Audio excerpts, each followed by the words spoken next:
Whatever Donald Trump says, it's the art of the deal, it's the brilliance, it's the genius of Donald Trump that is leading this, and it's all going to come good in the end. But my word, you are on a downward slide at the moment. If he got rid of Jerome Powell, you would actually have exactly the opposite to what Trump wants. Every step he takes, it's sending the market downwards. As Soap says, this is all because Donald Trump has created the chaos. Jerome Powell cannot come fast enough. He says he won't leave, even if you ask him to. Oh, he'll leave. If I ask him to, he'll be out of there. But I don't think he's doing the job. He's too late, always too late, a little slow, and I'm not happy with him. I let him know it, and if I want him out, he'll be out of there real fast, believe me. Yeah. That is Donald Trump talking about the Federal Reserve Chairman, Jerome Powell. It won't shock you to know that Donald Trump cannot legally fire Jerome Powell, and it won't shock you to hear that he's still trying to. But what Donald Trump has managed to achieve in saying this is that the markets have been horrified. The S&P, the Dow have plunged, other stock markets have gone down, and today the IMF has warned that growth is going to slow significantly in the US and in other G7 countries, all of Donald Trump's making. Welcome to the News Agents. It's Jon. It's Emily, and let's just bring you the latest from the IMF. Not the words that will particularly warm your heart, but it does provide the context for what we're going to talk about, which is essentially the politicization of another American institution that Donald Trump should not be going anywhere near. The World Economic Outlook, which is basically a sort of reading of the world's economy right now from the International Monetary Fund, suggests that a percentage point of growth that was forecast for the US this year has now been cut off.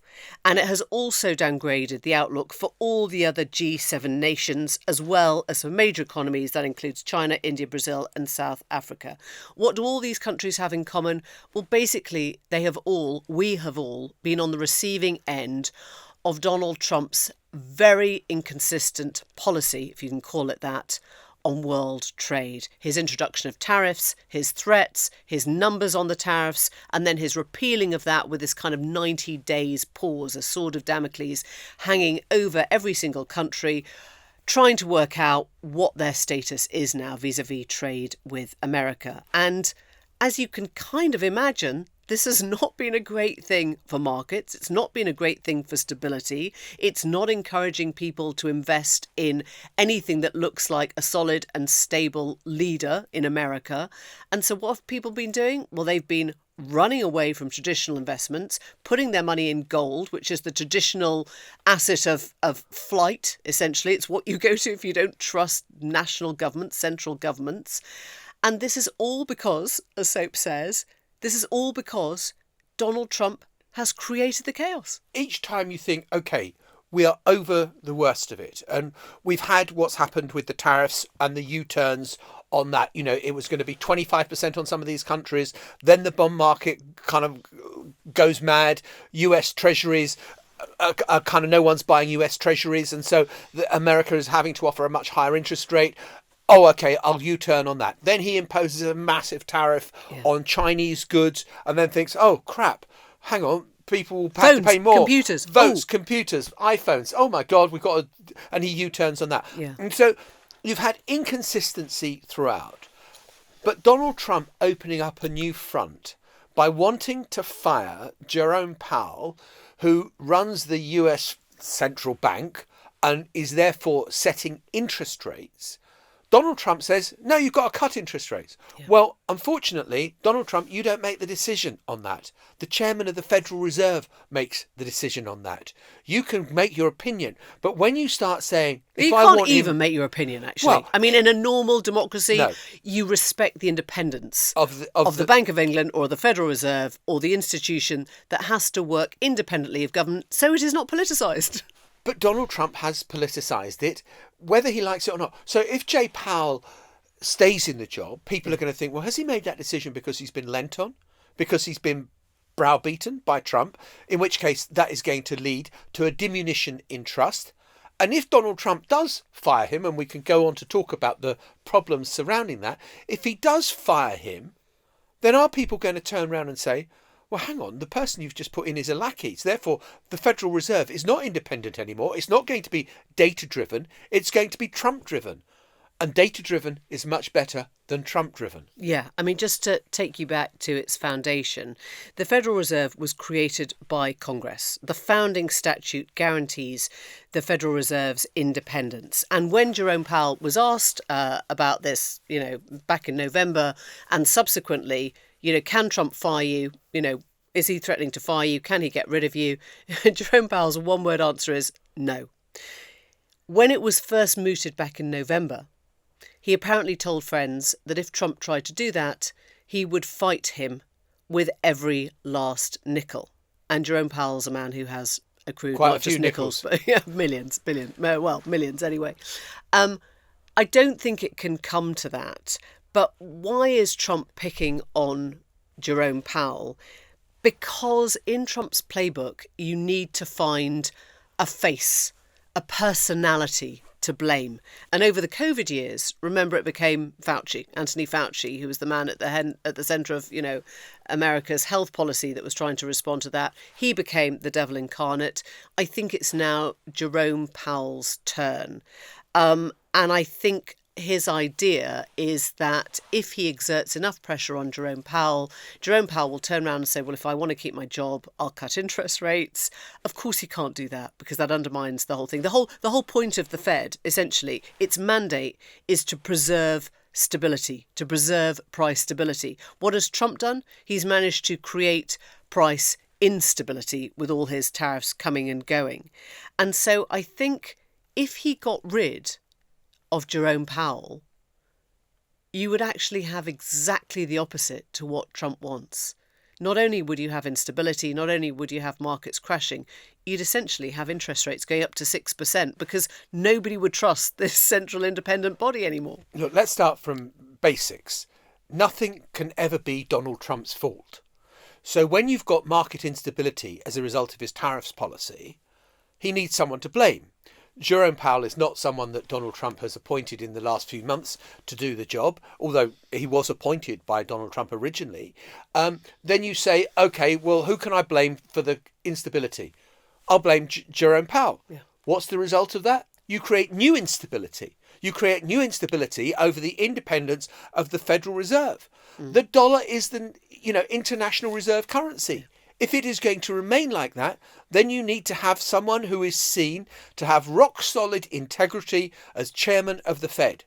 Powell has that reputation, but it doesn't please Donald Trump. And so now Trump is talking about firing him. But if you go back, and there's a fascinating bit of history of the Supreme Court of Humphrey's executor versus the United States, heard in the 1930s.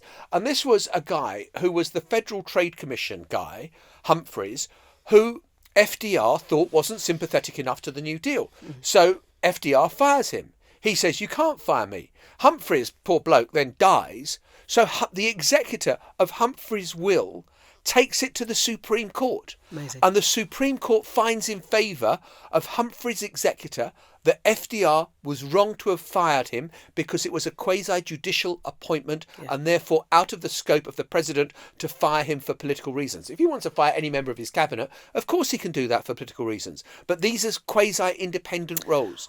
And so you can't do it. And so the law, as things stand in the US, is that Donald Trump doesn't have the power to fire Jay Powell. Yeah, I heard something really interesting, which is that, I mean, we know he doesn't have the power to fire him. Having said that, he shouldn't have fired an FBI director. He certainly shouldn't have fired two FBI directors. Don't forget, Donald Trump has already fired James Comey and Christopher Wray, both FBI directors. So, I mean, the idea that he does something that he is not allowed to do would not be, dare I say, unprecedented. I think I heard that if he does try to fire Jerome Powell, and this has already been raised, been mooted in the past, the Fed has told Powell that he can fight it with a lawyer, but the Fed cannot pay for his own legal costs. I think that's right. So, which is what led to Jerome Powell then saying, well, I'll fight it with every bone in my body or every last nickel in my pocket. And I think the interesting thing is, we've talked about Trump coming up against the bond markets in the past, right? That the thing that will actually stop Trump. The immovable object. The immovable object, which is you can't fool the markets. You might be able to bully most people. You might be able to sort of remove people, disappear people, change things round, fire company bosses, even threaten and intimidate lawyers. You actually can't do that to the market without seeing the results straight away, which is why, I guess, if there is any sense of conflict between Powell and Trump, then we're all going to notice it in the direction that the markets take straight away. And actually, if people are listening to this thinking, why is that ringing bells?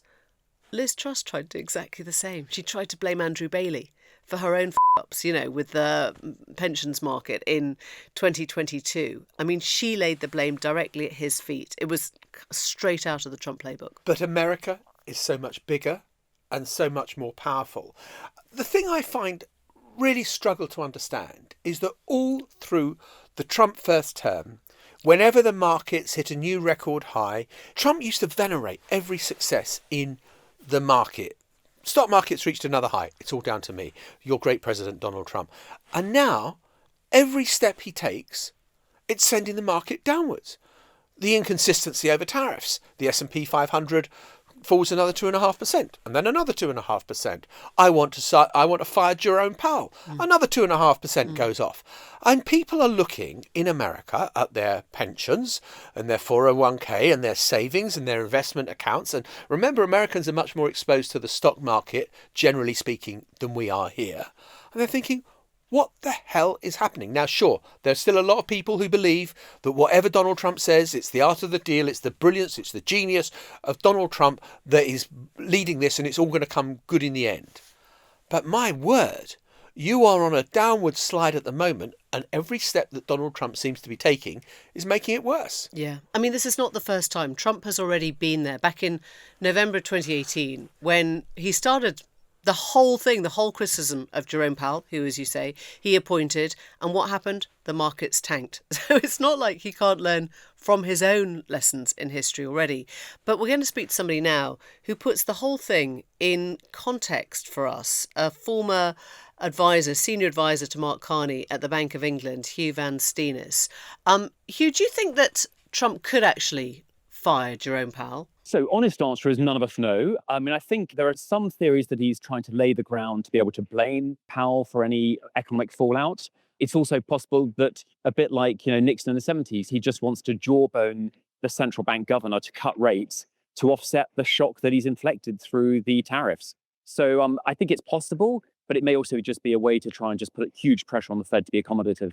And the lesson of that history was it doesn't work, and inflation's just going to go up, and interest rates are probably going to go up even more than they would without him doing that. Well, the lesson's a bit more mixed than that. So go back to history. The shock we're currently living through reminds me a little bit of 1971, when Nixon devalued the dollar, took it off the gold standard, also put up 10% import tariffs on the rest of the world for 4 months, and did a bunch of other things.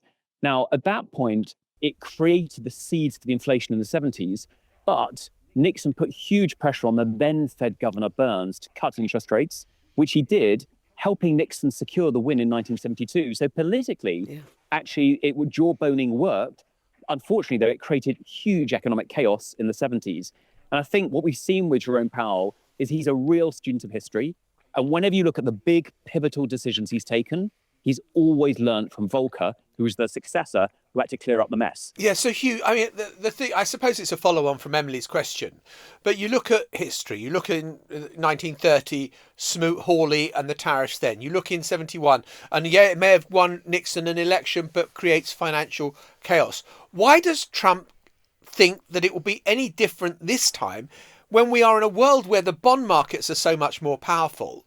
And why does he think he can win? Gosh, I'm not sure I'm the special correspondent for understanding that. I think we're all of us in markets are trying to work through the rationale. And as you've seen, he's laid out a number of different rationales, from reducing the trade deficit to unfair competition to reshoring of US jobs. And I think it's a mixture of all those.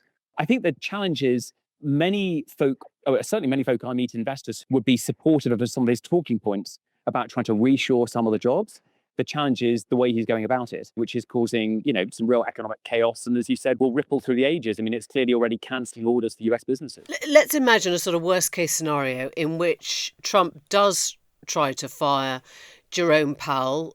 Powell's already said anecdotally to friends that he would fight Trump with every last nickel he has. I mean, in a situation where the Federal Reserve chairman was suing the US government, what happens? I mean, what happens to the markets? What happens to economic stability at that point? So there's two questions there. So one is that in markets, I assume the big trade there would be gold goes to the roof, because at that point, if investors start to worry about the independence of the Fed, they're going to look for the only currency which doesn't have that pressure, and that's gold. I think markets would fall. The pressure here is Powell is a real student of history, understands an independent central bank already, creates real institutional stability. And I think what we've seen before in emerging markets is when you get presidents firing central bank governors, it normally leads to sort of a real, wobble in the currency markets, but crushes economic confidence. And I think that's what we're wrestling with here is have we got some characteristics we normally expect to see in emerging markets now actually playing out in the US? Huw, you've seen from the inside how these monthly decisions by the MPC get made on interest rates. Do you think there's any chance that there is a kind of subliminal, a subconscious pressure now on the Fed to do what Trump wants? So I think there's two different things going on here. So one is, the Fed tries to be dependent upon the economic data. And like we saw with Brexit, and what you're seeing at the moment is the markets get there well ahead of the underlying economic data. So if the Fed is waiting for 2, 3, 4, 5 months of what's happening to employment trends, business confidence trends, that'll take some time. When the markets are living out their rage in real time, what we saw with the trust kerfuffle is the Bank of England did step in to buy bonds, but the scale of the move was much bigger than we're currently seeing. So the 30-year bond in the UK had moved 1.75% before the Bank of England blinked, where it ain't anywhere close to that at the moment. And as we've already seen, Trump has already blinked on a number of items already. So, I think the Fed will try its damnedest to remain data dependent, and that will take some time. And I think that will mean that the jawboning is only likely to increase. So what is the bet of the markets at the moment? I mean, given what's happening on the S&P and everything, you would think that they haven't got a huge amount of confidence. But do you believe that Trump will blink, as he has blinked a number of times so far, and just lay off the kind of language on Jay Powell? The lesson of history from the 70s is the jawboning does not stop. I think in terms of where next the markets, I think every investor I know is struggling to, really comprehend the range of scenarios. One takeaway from this is that as investors start to worry about not only the growth shock to the US, but also the institutional shock to the US about the dependability of dollar, the likelihood is that the investors will continue to diversify. That means taking a dollar of assets from the States and putting it into euros or to pounds or into Asia. And so I think, in most scenarios, the dollar remains under pressure. But I think calling what happens next is very challenging. Huw Van Steenis, thank you so much. Well, we've talked about the cultural impact that Donald Trump has had on America. Does any of that wash over to the papal conclave that is due to start now in Rome following the death of Pope Francis? Hello. So good to see you. God bless you and good morning. How are you? Find yourself. Good. Yeah, thank you. Happy Easter to you, Father. Wonderful. I know you've not been feeling great, but it's good to see you in better health. So, Pope Francis's final audience was with the Vice President of the United States, J.D. Vance, and his wife. And it seems sort of strangely fitting, a kind of turning point, if you like, that here had been Pope Francis, who had made his papacy about looking after the downtrodden, immigrants, respectability, care for the least privileged in our society. Meeting J.D. Vance, who represents something different in terms of the way that migrants are being treated in America. And there was clearly little love lost between Pope Francis and Donald Trump.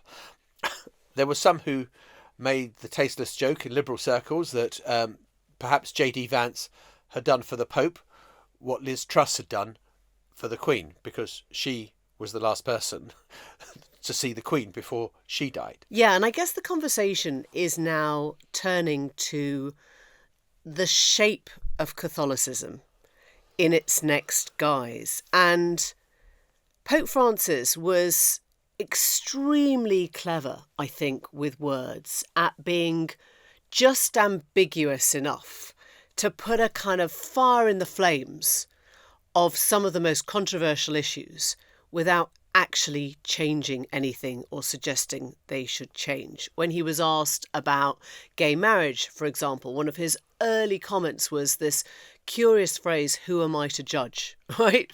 And nobody quite knew whether he was saying, well, I love all people, including, gay people who want to get married, or whether he was saying, I can't go there, I can't change it. He always had this way of speaking, which suggested a more tolerant, I think, a slightly more open embrace of the Catholic Church, but never went so far as to change anything. I mean, one of the things that I think we've learned is that he never questioned the Church's position on the ordination of women, right? He never suggested that that was wrong, but he filled the Vatican with many more women. So in other words, they were all around and they were part of the work of the Church, but he didn't actually change how things stood. And you reference the difference of opinion he had with J.D. Vance. And there is this Latin phrase which is at the heart of that difference, and it's ordo amoris, essentially the order in which you should show love. And J.D. Vance's argument was, you have to love your family, love your neighbours, love your country.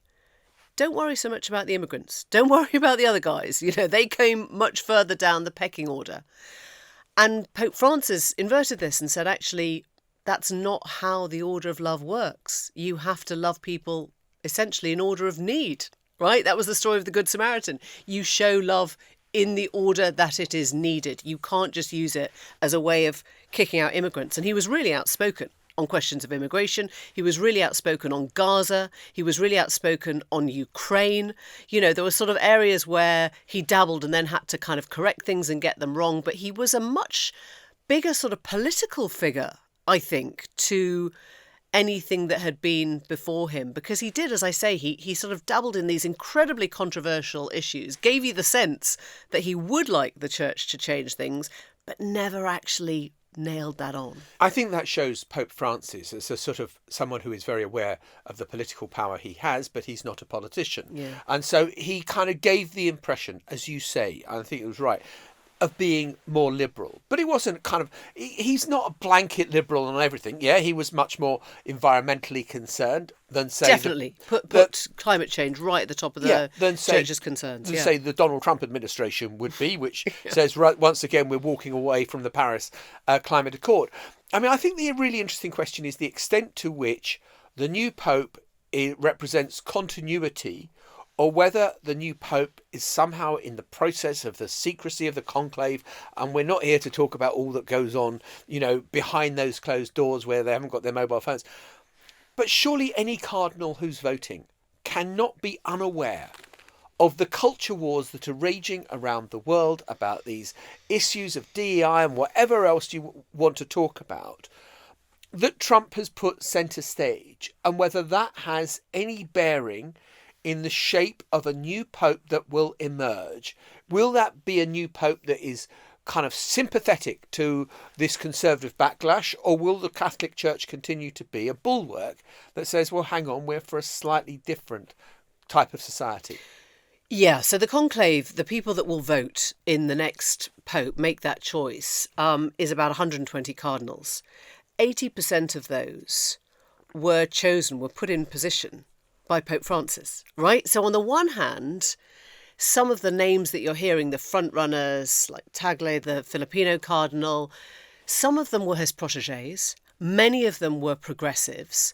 And I know that there is, having spoken to some people on the conservative wing of the, not cardinals, but the conservative wing of the Catholic Church, there's a sort of frustration that they feel that he has sort of set the path down for progressives to take over. And if 80% of the people coming in now voting are in his image, then is it more likely that that sort of progressive slant of Catholicism continues? And I think there will be something of a recognition, maybe even a backlash, that you don't necessarily want the person who's been before to dictate what happens next. And I think there is a fight back amongst conservatives in the Catholic Church now to say, well, hang on, let's just reset the parameters of where this was going. I think there's also something really odd, and I'm not going to get into like DeHont electoral kind of voting systems at this point. Oh, come on. But what happens in the conclave is not the expected.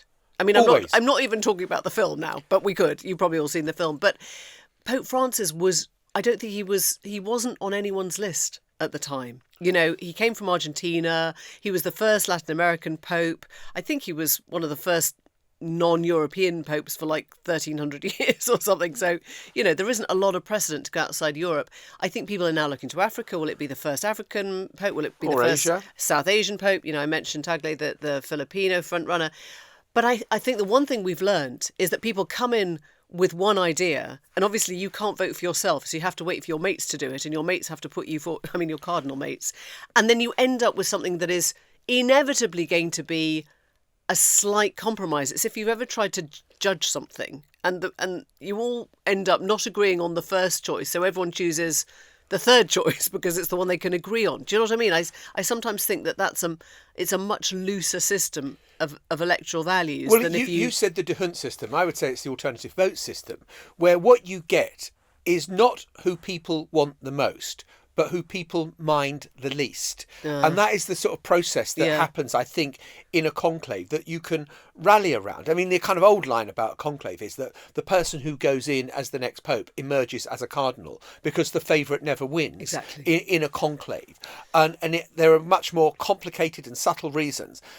I think that it will be less conservative/liberal than it will be geographic, because where this pope has really changed the makeup of the College of Cardinals is in the terms of the geographic range from Africa, from Asia, from Latin America. And so the chances of somebody like that, I think the European stranglehold is loosening. But you're asking something different, which is about the American stranglehold. And I think it's worth bringing in Marjorie Taylor Greene. I mean, there is God always... bless her.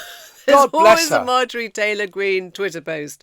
And yesterday's was, today there were major shifts in global leaderships. Evil is being defeated by the hand of God. What was she talking about? She was talking about, just to unpick this for a moment, God having killed his own representative on earth by taking out the evil that was Pope Francis. Yeah, it all makes sense, Marjorie. You do you. But essentially, there are people lining up on MAGA America, not just to say, oh, I think maybe we've gone down a very progressive line and this is the Catholic Church, but to say Pope Francis was evil because he supported the needs of immigrants and immigration and climate change and all the things that MAGA most visibly does not stand for. And thank God he's out of there. And can we get our own guy in next? So we've just had a discussion in the first part of this podcast about how the markets don't really take much notice of Donald Trump's pronouncements. They will make their judgments on the basis of what is a good investment decision and what's a bad one. And so Trump has no influence. I think that Trump has no influence over the conclave. I thought you were going to say something different. I thought you were going to say, like, if Trump can remove 2 FBI directors and a Fed chair, can he also dictate the next pope? I don't think he can. I don't think he can. I think he will be there at the funeral on Saturday. He will obviously garner the headlines that he wants to garner. There will be the questions raised about whether the next pope will be in that direction. You know, it's not the 1 billion plus Catholics around the world that are voting. It's the 135 cardinals or thereabouts who are eligible to vote. Anyone over 80 is not allowed to vote. So there are 240 cardinals or thereabouts. 100 of them can't vote in this process. And do they think, oh, well, we better bend the knee to Donald Trump? The next pope is around for life. Donald Trump, all things being equal with the US Constitution, is there for another, less than 4 years. I don't think it. No, I mean, of course, Donald Trump's not going to pick the next pope, and of course, he's not going to have any direct influence over it. I guess the question is slightly bigger than that, which is whether we are seeing a cultural shift now towards what we think the Catholic Church should be. And clearly when Pope Francis came in 2013, I'm kind of thinking of that era, which was just post-financial crash. You know, it was sort of the middle of the Occupy movement. It was that time of austerity, and at least in Britain, in our country. And I'm wondering whether there was something in the sort of political force of what he felt he had to do, which was like put the unheard on the map, put the people, you know, bring me your poor, your suffering, all the rest of it, put those people back in the centre. And I do think there's been a shift now. I mean, we're feeling the shift now, which is, you know, has the world, have cultural institutions become too progressive, too woke, too diverse, too all the rest of it? And maybe it is the time for the Conservatives. I mean, one of the interesting things about this time is the number of younger people, particularly younger men, that are coming to Catholicism. Yeah. And I guess there is a general point to be made about a world in which there is more isolation post-pandemic, there is more loneliness, there is more sort of solitary time spent on, you know, phones and computers and chat groups and all the rest of it. Maybe people are looking for cohesion and a sense of belonging in the church. Maybe there is also a slightly darker side, which is that, you know, misogyny is back in fashion. The bros are back in fashion, you know, sort of owning the libs is something that is kind of fashionable again. Is that bringing more people to very, very traditional institutions? And so I don't think it where is men rule. Where men rule. I mean, let's not. Right. Yeah, we're nowhere near a female pope. So I think that's the thing, isn't it? It's not that Trump is literally going to have any say in this. Of course he isn't. But is there a more dominant strain of conservatism in the world now, as sort of seeing itself as a corrective force to everything that's got out of control? And is that going to somehow become salient in the next choice of pope? A 28-year-old dentist who lives in New York, Noor Abdallah, has just given birth to a son.